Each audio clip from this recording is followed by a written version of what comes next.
दोस्तों, मैकडॉनल्ड्स और केएफसी दुनिया के दो बड़े तरीन फास्ट फूड ब्रांड्स हैं। इस वीडियो में मैं आपको ये बताऊंगा कि इनमें से बड़ा ब्रांड कौन सा है। मुझे उम्मीद है कि आपको ये वीडियो पसंद आएगी। दोस्तों, बात तारीख की जाए तो मैकडॉनल्ड्स को 1940 में दो भाइयों मॉर्सी मैकडॉनल्ड और रिचर्ड मैकडॉनल्ड ने अमेरिका में शुरू किया था। 1948 में इन भाइयों ने अपने बिजनेस को चेंज कर लिया। इनके मेन्यू में अब सिर्फ कुछ चीजें थी, जैसा कि बर्गर, चिप्स और पाई। इस रेस्टोरेंट में कोई वेटर नहीं था और लोगों को खुद खाना लेना होता था। लोगों को खाना बहुत जल्दी भी मिल जाया करता था। ये उस वक्त लोगों के लिए एक नई बात थी। 1961 में एक बिजनेसमैन रे क्रॉक ने मैकडॉनल्ड्स को खरीद लिया था और इसी ने मैकडॉनल्ड्स को दुनिया भर में फैलाया था। दूसरी तरफ केएफसी को शुरू करने वाले आदमी का नाम हार्लैंड सैंडर्स था। इसने केएफसी की पहली ब्रांच 1952 में अमेरिका में सॉल्ट लेक सिटी में खोली थी, यानी मैकडॉनल्ड्स बनने के 12 साल के बाद। हार्लैंड सैंडर्स इससे पहले भी फ्राइड चिकन बेचा करता था। 1964 में केएफसी इतना ज्यादा फैल गया कि हार्लैंड सैंडर्स के लिए इसको संभालना मुश्किल हो गया था और तभी इसने केएफसी को बेच दिया था। लेकिन आज भी इसकी शक्ल केएफसी पर देखी जा सकती है। दोस्तों, मैकडॉनल्ड्स अपने बर्गर्स के हवाले से मशहूर है, जबकि केएफसी अपने फ्राइड चिकन के हवाले से। इसीलिए दोनों के फूड का आपस में कोई मुकाबला हो ही नहीं सकता। इन दोनों का मेन्यू भी काफी डिफरेंट है।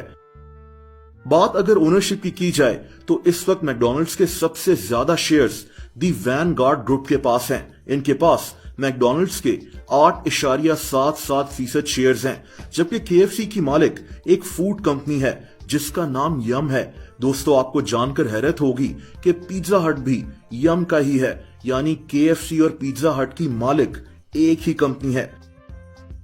अब बात करते हैं लोकेशंस और एम्प्लॉइज की।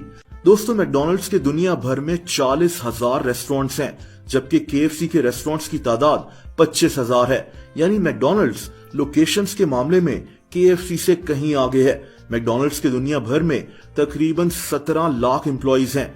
मैकडॉनल्ड्स प्राइवेट कंपनीज में दुनिया की सबसे ज्यादा मुलाजमीन रखने वाली दूसरी कंपनी है। दूसरी तरफ केएफसी के क्योंकि रेस्टोरेंट्स भी कम है, इसीलिए इनके दुनिया भर में एम्प्लॉइज भी मैकडॉनल्ड्स से आधे हैं, यानी तकरीबन 8 लाख। दोस्तों, यहां आपको मैकडॉनल्ड्स के हवाले से एक इंटरेस्टिंग बात बताता चलूं। मैकडॉनल्ड्स सिर्फ फास्ट फूड बेचकर ही पैसे नहीं कमाता, बल्कि ये प्रॉपर्टी के बिजनेस में भी बहुत आगे है।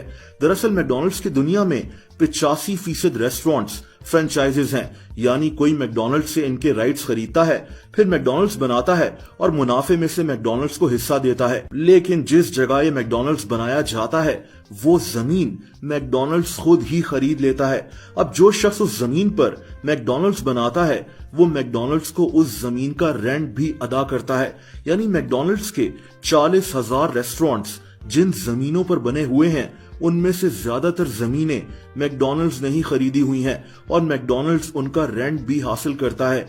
यह मैकडॉनल्ड्स की आमदनी का एक बहुत बड़ा हिस्सा होता है। इसीलिए मैकडॉनल्ड्स सिर्फ एक फास्ट फूड कंपनी नहीं है, बल्कि एक रियल एस्टेट कंपनी भी कहलाती है।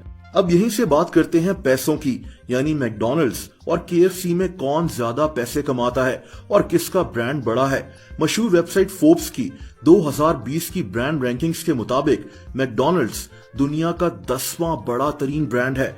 मैकडॉनल्ड्स की ब्रांड वैल्यू 46.1 अरब डॉलर्स है और इनका 2020 का रेवेन्यू 100.2 अरब डॉलर्स था।